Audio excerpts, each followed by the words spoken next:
Let me tell you about two men. One of them was a genius.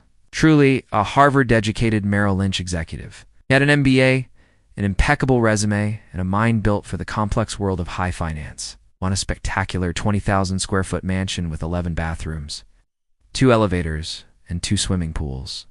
By every traditional metric, this man was a massive success. He had won the game. The other man was a janitor. For 25 years, he swept floors at a JCPenney. For 17 years before that, he worked as a gas station attendant. He lived in a small, simple house in Vermont his entire life. He drove a second-hand Toyota Yaris. His friends and family knew him as a humble, quiet man who lived a frugal, unassuming life. He had no degree in finance. He had no secret algorithm. Now, what if I told you that the genius, the Harvard MBA, went completely, devastatingly broke in the 2008 financial crisis, losing his mansion to foreclosure? And what if I told you that the janitor died at the age of 92 and left $8 million to his local hospital and library? When the news broke, his community was stunned. People who knew him their whole lives had no idea. $8 million. How is that even possible? Doesn't make any sense, right? It feels like it breaks the laws of the universe. The person with all the training, all the intelligence, all the connections, ends up with nothing, and the person with none of it becomes a secret philanthropist. This isn't just a freak story, it's a puzzle. It points to a deep, fundamental truth that we almost always get wrong. Doesn't it feel like that sometimes? Like you're playing a game, but you don't know the real rules? You work hard, you try to save, you try to make smart decisions. But you look around and see chaos. See people getting rich on things that make no sense, and you see smart people losing everything. It can fill you with anxiety, with envy, with a constant nagging feeling that you're doing something wrong. What if the rules we were all taught aren't the ones that actually matter? The answer to that puzzle? The story of the genius and the janitor isn't found in a spreadsheet or a market analysis report. It's found in a book with a deceptively simple title, The Psychology of Money, by Morgan Housel. First pick this book up expecting what you'd normally expect. Tips on budgeting, investing strategies, how to pick stocks. But that's not what it is at all. This isn't a book about math. It's a book about behavior. It's a book about the weird, irrational, emotional, and deeply human stories we tell ourselves about wealth, greed, happiness, and risk. Morgan Housel isn't a guru promising to make you a millionaire overnight. He's more like a historian and a psychologist, sitting down with you to explain that financial success is rarely about how smart you are. It's about how you behave, and behavior. It's hard to teach, even to really smart people. This book gave me permission to be human. It helped me understand that my own anxieties about money weren't a personal failing. They were part of a shared human experience. It's one of those rare books that doesn't just give you information. It changes the lens through which you see the world. It explains why we do what we do with money and how the soft skills of psychology are infinitely more powerful than the hard skills of technical analysis. It's about understanding that wealth isn't a number in a bank account. It's about having options. It's about waking up in the morning and having the freedom to say, I can do whatever I want today. That's the real goal. Getting there has almost nothing to do with interest rates and everything to do with controlling the stories inside your own head. So, to truly understand this, we have to unpack the timeless lessons that Morgan Housel shares. Over the course of this journey, we're going to explore the chapters: No One's Crazy, Luck and Risk, Never Enough, Confounding, Compounding, Getting Wealthy versus Staying Wealthy, Tails, You Win, Freedom, The Man in the Car Paradox, Wealth is What You Don't See, Save Money, Reasonable Greater Than Rational, Surprise, Room for Error, You'll Change, Nothing's Free, You and Me, The Seduction of Pessimism, and finally The Confession, The Psychology of My Own Money. Each one of these is more than just a chapter, it's a key. A key to unlocking a different way of thinking, not just about your finances, but about your life, your goals, and your own measure of happiness. So, get comfortable. Let's go on this journey together. One chapter, one story, one life-changing idea at a time. Chapter 1. No One's Crazy. Have you ever looked at someone else's financial decision and just thought, are you crazy? Why would anyone buy a lottery ticket when the odds are statistical nonsense? Why would someone take on a 30-year mortgage for a house that stretches them to their absolute limit? Why would your parents be so terrified of the stock market while your friends are throwing their life savings into things that didn't even exist 5 years ago? We judge. We can't help it. We see these actions through the lens of our own experience, our own knowledge, our own comfort with risk. And from our neat and tidy perspective, their choices look reckless, illogical, crazy. But here's the first and perhaps most important truth of this entire journey. No one is crazy. What feels like a crazy decision to you can make perfect sense to someone else. That person buying a lottery ticket, maybe they were raised in deep poverty, where the traditional paths to wealth college, a steady career. Stock market investing were never even a remote possibility. For them, the lottery isn't a foolish bet. It's the only form of hope they feel they can buy. Their life experiences taught them that a 1 in a million shot is better than the 0 shot they were given.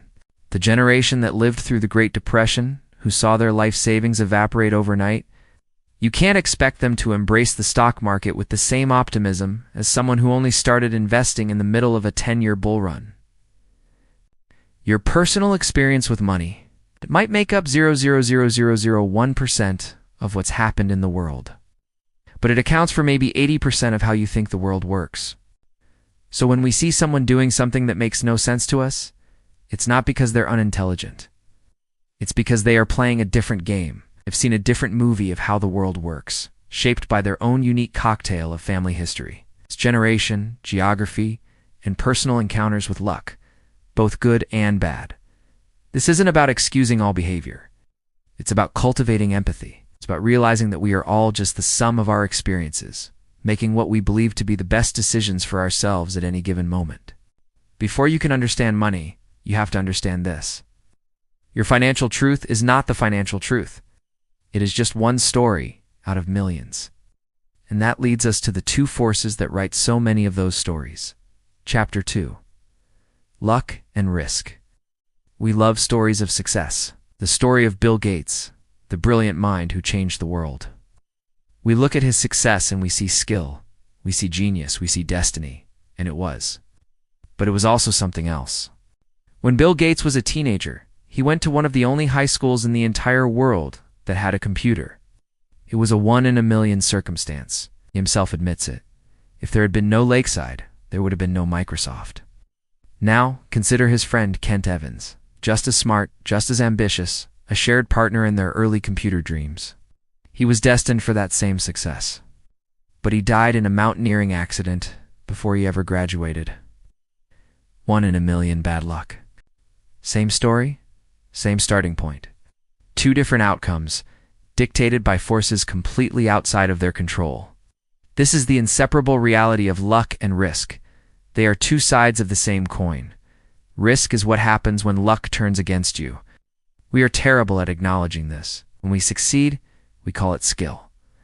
When others succeed, we often call it luck. When we fail, we call it bad luck. When others fail, we call it a personal mistake.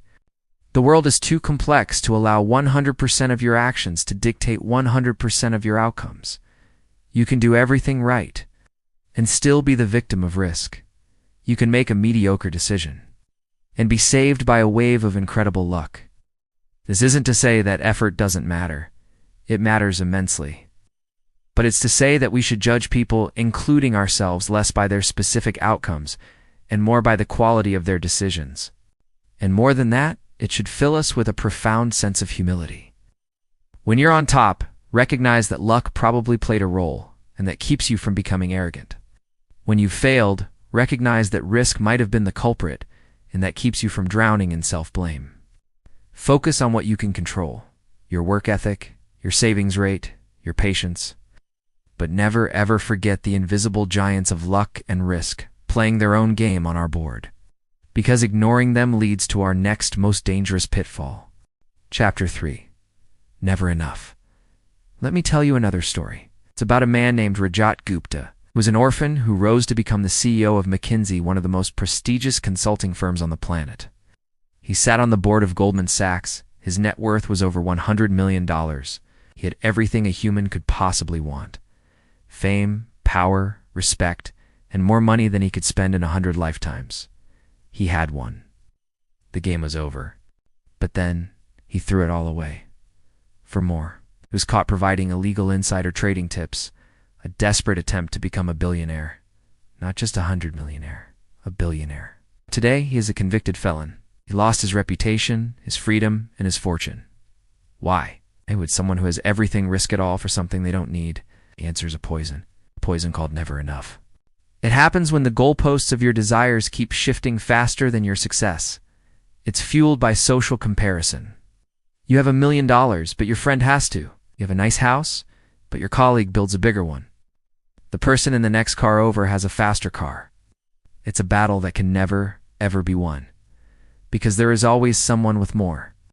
The hardest financial skill in the world is getting the goalpost to stop moving. It's not a spreadsheet skill. It's a psychological one. It's learning to say the most powerful words in finance. That is enough. Enough is not a lack of ambition. It's the opposite. It's knowing when to get off the treadmill of more, so you can actually enjoy what you have. It's understanding that the appetite for more will push you to take risks. You don't need to take risking what you have and need for what you don't have and don't need. Rajat Gupta had no sense of enough. And that hunger, that comparison cost him everything. The only way to win the game of never enough is to refuse to play. And the secret to building that sense of enough is to understand the slow, quiet, almost invisible force that truly builds wealth. Chapter 4. Confounding Compounding. When we think of Warren Buffett, we think of a brilliant investor. We study his stock picks, his strategies. We assume his success is all about his genius in a given year.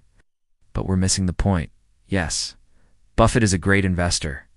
But his real secret isn't just how he invested. It's for how long he invested. His net worth is estimated to be over $100 billion. But here's the confounding part. $99.7 billion of that came after his 65th birthday. Let that sink in. His skill is investing, but his secret is time. This is the power of compounding. And our brains are just not built to understand it. We think in straight lines. If I save $100 a month, in 10 months I'll have $1,000. Simple.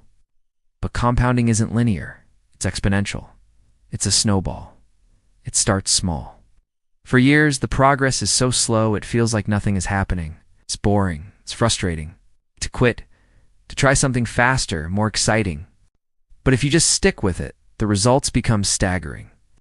The last few years of a long investment horizon produce more growth than all the preceding years combined.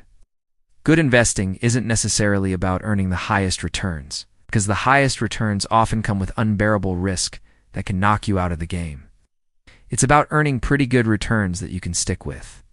For the longest period of time. That's it. That's the whole game. The magic is in the patience. It's in the consistency. It's in letting the snowball roll, undisturbed, for decades. It's a force so powerful it can seem like magic, but it's available to anyone. You just have to start. Then you have to wait. Chapter 5. Getting wealthy versus staying wealthy. Think about those two mindsets, the rock climber and the bomb disposal expert. One is about optimism, taking risks, pushing the limits, going for the summit. The other is about pessimism, paranoia, assuming something will go wrong, and focusing entirely on survival. One is the mindset for getting wealthy. The other is the mindset for staying wealthy. And they are polar opposites. This is a trap so many people fall into. They use the same strategy that made them money to try and keep their money, and it blows them up. Getting wealthy requires taking risks. It requires being optimistic. It requires putting yourself out there, maybe investing in a concentrated position or starting a new business. But staying wealthy is a different skill entirely. It's about survival. It's about humility and paranoia. It's about understanding that the same forces of risk and luck that can make you can also break you. Staying wealthy is about defense. It's about diversification, so no single investment can wipe you out. It's about saving, having a margin of safety for the unexpected. It's about avoiding the temptation of never enough that pushes you to take risks you no longer need to take. As the saying goes, there are many ways to get wealthy, but there is only one way to stay wealthy. Some combination of frugality and paranoia. You have to know which game you're playing. You're climbing the mountain? Or are you trying to make sure you don't fall off the top? It takes two completely different sets of skills. Confusing them is a recipe for disaster. Chapter 6.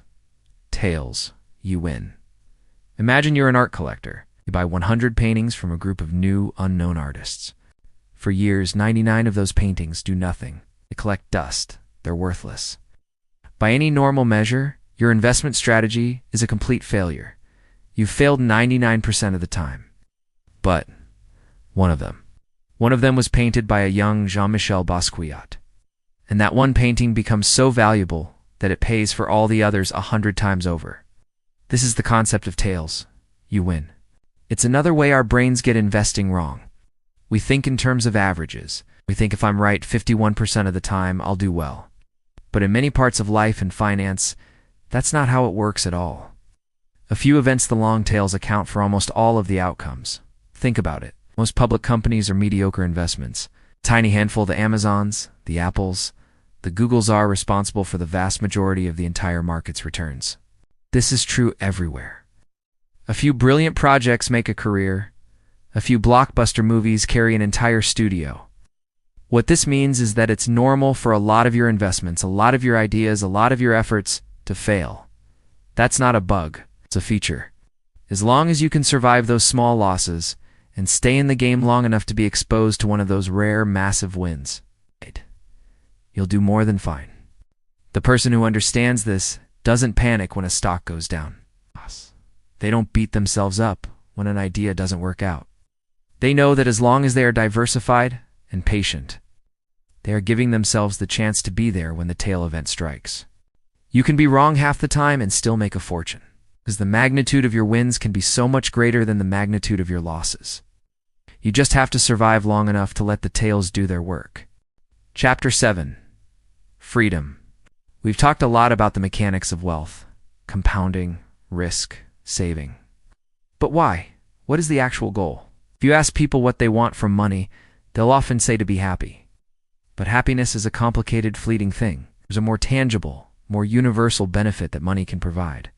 It's freedom, the ability to control your time. It's the ability to wake up one morning and say, I can do whatever I want today. That is the highest dividend money pays. More than the fancy cars, more than the big house, more than the respect you think you'll get from others. The real intrinsic value of wealth is the power it gives you over your own life. It's the ability to take a lower-paying job with a shorter commute because you don't need the extra income. It's the ability to wait for a good investment opportunity instead of being forced into a bad one. It's the ability to take a year off to be with your family. It's the ability to retire when you want to, not when you have to.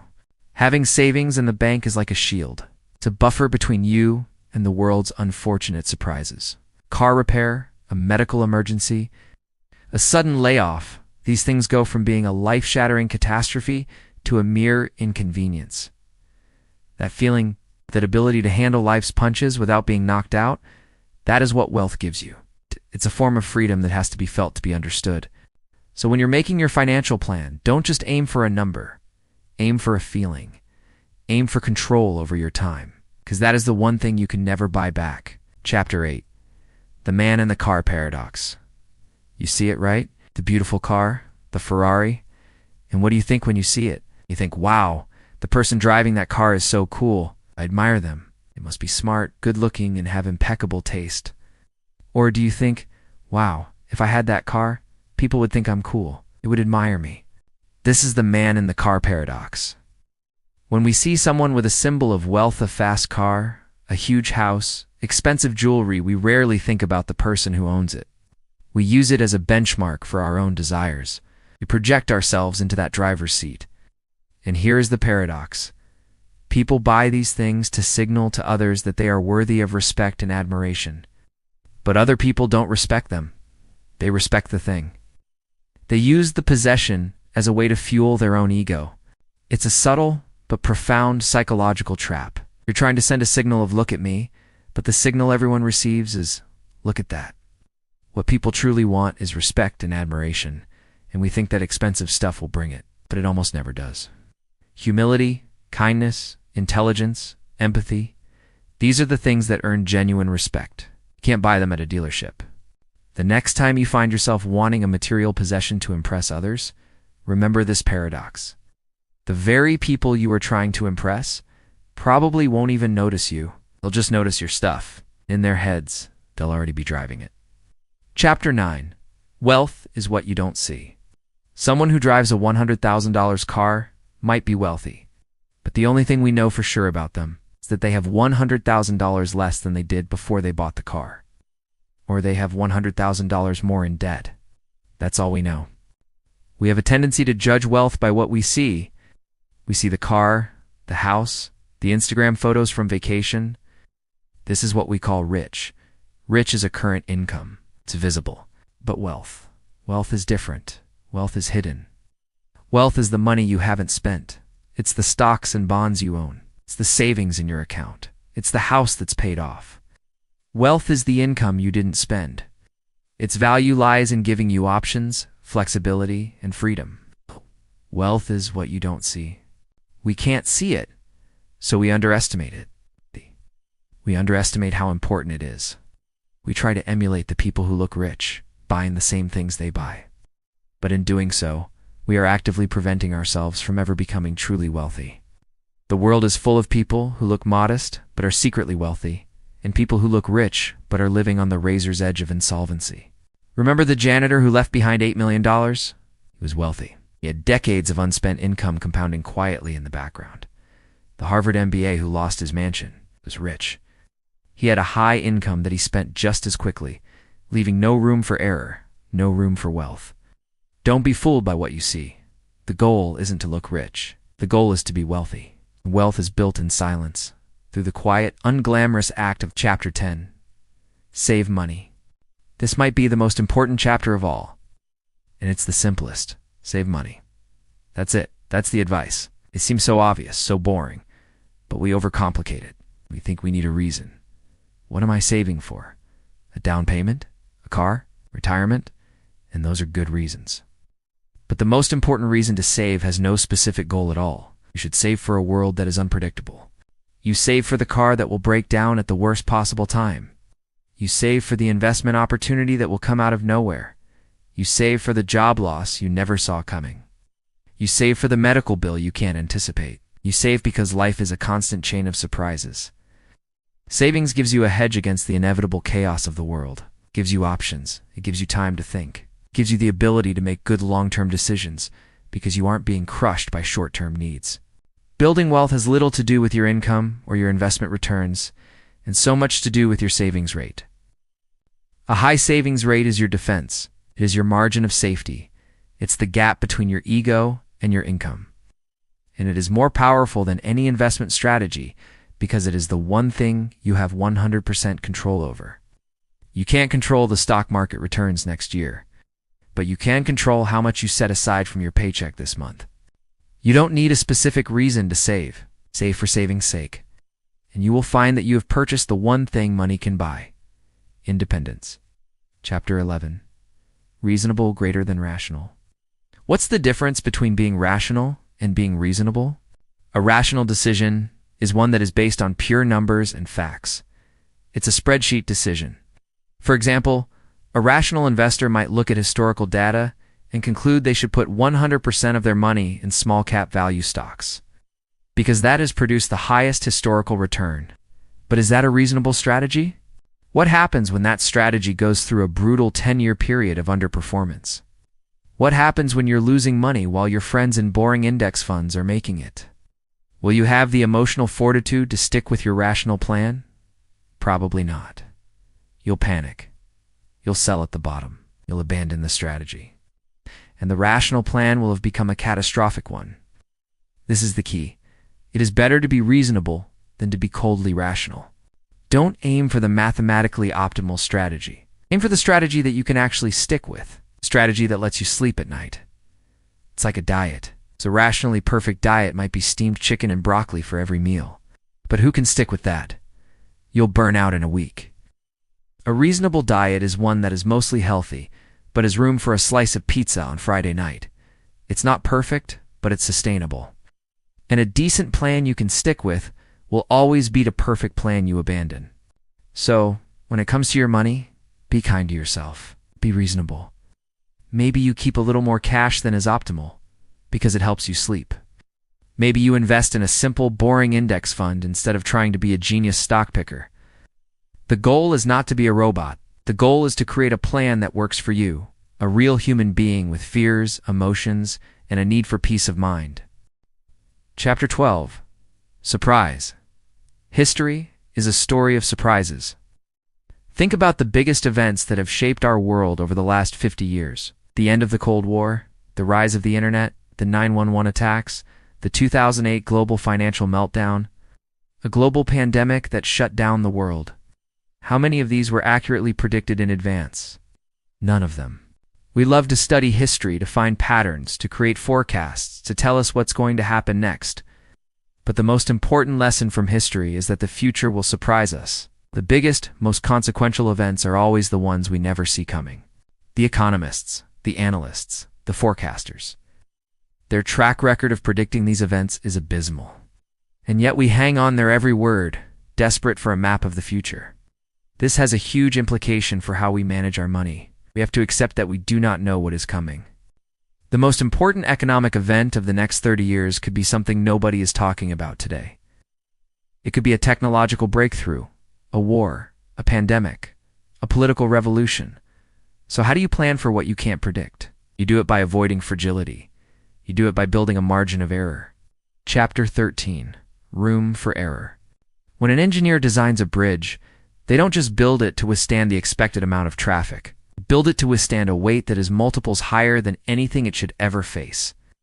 That gap, that buffer between what's expected and what's possible, is the margin of error. Or as investors call it, a margin of safety. It is the single most powerful and universal concept in finance. It is an admission that the future is uncertain. It's a way of saying, I don't know what's going to happen, so I'm going to prepare myself for things to go wrong. How do you create a margin of error in your own financial life? You do it with loose parts. You have a diversified portfolio, so one bad investment doesn't sink you. You have ample savings, so a job loss doesn't force you to sell your stocks at the worst possible time. You have a flexible budget. You have a reasonable timeline for your goals. Room for error is what lets you endure. It lets you survive the surprises. It lets you stick around long enough for the magic of compounding to do its work. Without a margin of error, you have to be right every single time. And nobody can be right every single time. A plan that has no room for error is a plan that is destined to fail. So, build your own bridge. Make it stronger than it needs to be. Because one day, a storm you never predicted will come, and you'll be so grateful that you did. Chapter 14. You'll change. Think about who you were 10 years ago. Your goals, your dreams, what you wanted out of life. Now think about who you are today. Are you the same person? Do you want the same things? Probably not. We are terrible at predicting our future selves. We are acutely aware of how much we've changed in the past, but we vastly underestimate how much we will change in the future. Psychologists call this the end of history illusion. And this is a huge problem when it comes to long-term financial planning. A 20-year-old might create a rigid plan to work a high-stress, 80-hour-week job for 40 years to maximize their income for retirement. It makes sense to them at the time. But what happens when, at 35, they realize they value their time and their family more than their income? What happens when they discover a passion for something that pays less, but brings them immense joy? Their past self has locked their future self into a golden cage. The lesson here is to avoid financial extremes. Don't anchor yourself to a single, rigid, lifelong plan. The odds are high that you will not want the same things in the future that you want today. So, when you plan for change. Build flexibility into your life. Avoid the kind of debt that locks you into a single career path. Have enough savings to give you the freedom to pivot. Don't aim for a single perfect future. Aim for a future with options, because the one thing you can be sure of is that you will change. Chapter 15. Nothing's free. Everything has a price, but not all prices appear on a label. If you want a new phone, the price is clear. $1,000. You pay it, you get the phone. It's a simple transaction. But what is the price of successful investing? It's not a dollar amount. It's not a fee.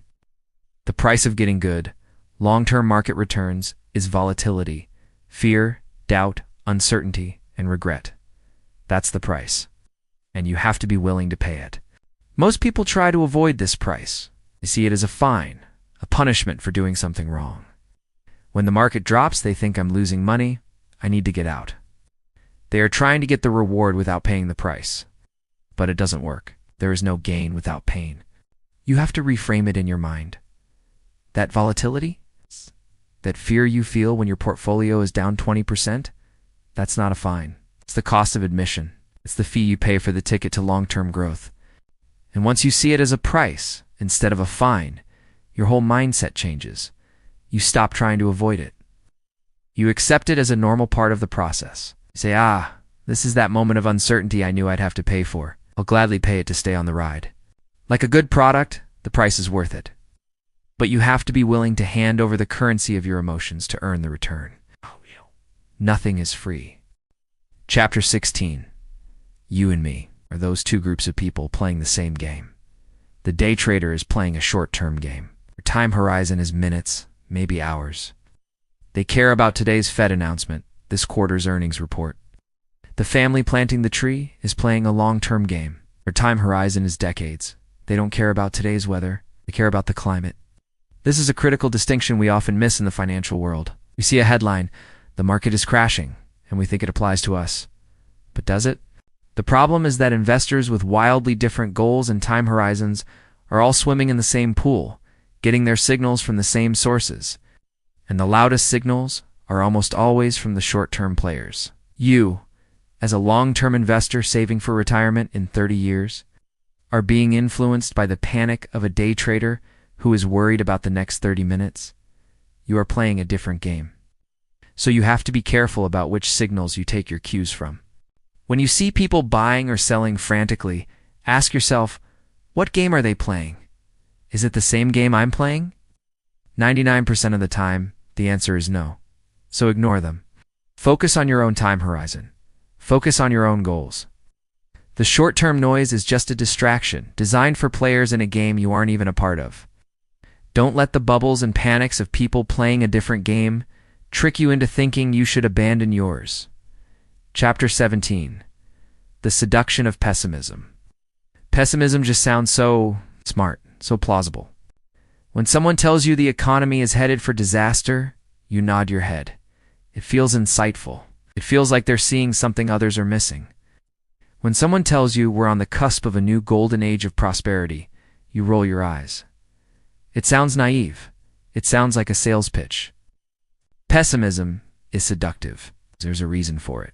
For one, our brains are wired to pay more attention to threats than to opportunities. It's an evolutionary survival mechanism.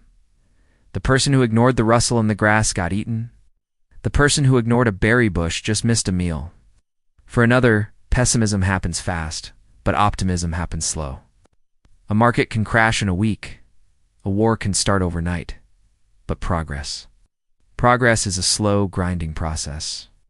It's a new technology being adopted over a decade. It's a company growing earnings 7% a year for 50 years. It's almost imperceptible day to day. But don't be fooled. Over the long run, optimism is the correct historical bet.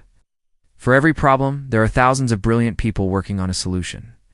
For every setback, there is growth and adaptation. Things break, but things also get better. Pessimism sounds smart, but it's optimism that has consistently paid the bills. It's the optimists who invest for the long term, who start new businesses, who believe that the future will, on average, be better than the past. Recognize pessimism for what it is, a tempting story that feels protective, but often leads to missed opportunities. Acknowledge the risks.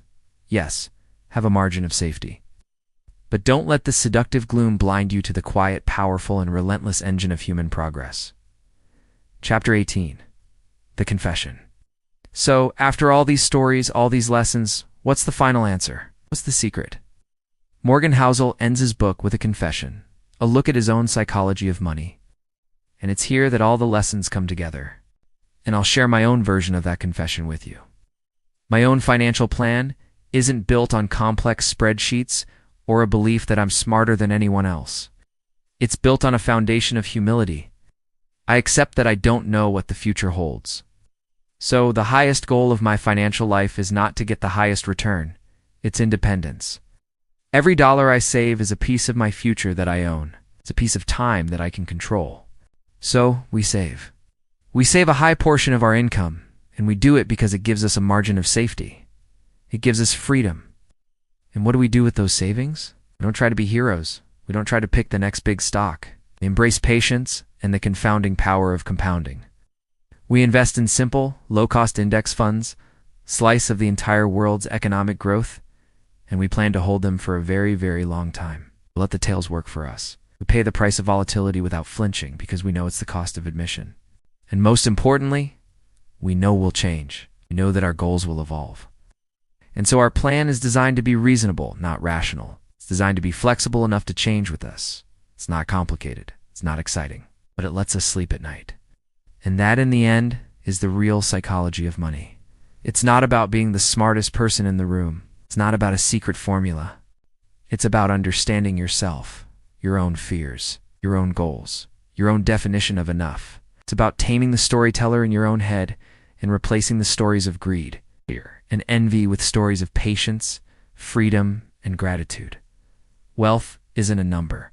It's a state of being. It's the quiet confidence that whatever happens, you're going to be okay. And that is a peace that no amount of money can buy. It has to be earned. So here we are, at the end of the story. We've talked about geniuses and janitors, risk and luck, icebergs and snowballs. We've gone through spreadsheets of the soul and the mathematics of emotion. But what does it all mean for you right now? Sitting there with the weight of your own life, your own bills, your own secret hopes, and quiet fears about the future. Because let's be honest, money is heavy. It can feel like a constant low-grade hum of anxiety in the back of your mind. A voice that whispers, "Are you doing enough? Are you keeping up? Are you going to be okay?" It's a game of comparison we play on screens and in our own neighborhoods. A race with no finish line that leaves us feeling perpetually behind. If this book, if this journey gives you anything, I hope it's not another strategy. I hope it's not another piece of complex advice. I hope it gives you permission. Permission to stop playing everyone else's game. Permission to define rich for yourself, not as a number in an account, but as a feeling in your heart. The feeling of waking up and owning your time. The feeling of looking at your life and saying with genuine peace, this is enough. This isn't just about changing how you invest. It's about changing how you live. When you stop chasing the next dollar with frantic desperation, you free up space to notice the life you actually have. The sunset, the conversation with a friend, the unhurried bedtime story with your child. It's about changing how you think. Shifting the internal monologue from one of scarcity and comparison to one of sufficiency and freedom. Understanding that the most valuable asset you will ever own is not a stock or a bond, but a calm mind. And most of all, it's about changing how you love. Because financial anxiety makes us tense. It makes us irritable. It makes us absent, even when we're physically in the room. We think we're working so hard for our families, but the stress we carry home can build a wall right through the middle of them. The greatest gift you can give to the people you love is a version of you that is present, peaceful, secure. A person who isn't defined by their net worth, but by their worthiness, their kindness, their ability to just be there. That is the real return on investment. This journey, this conversation. It doesn't end when the video does. It's a lifelong practice.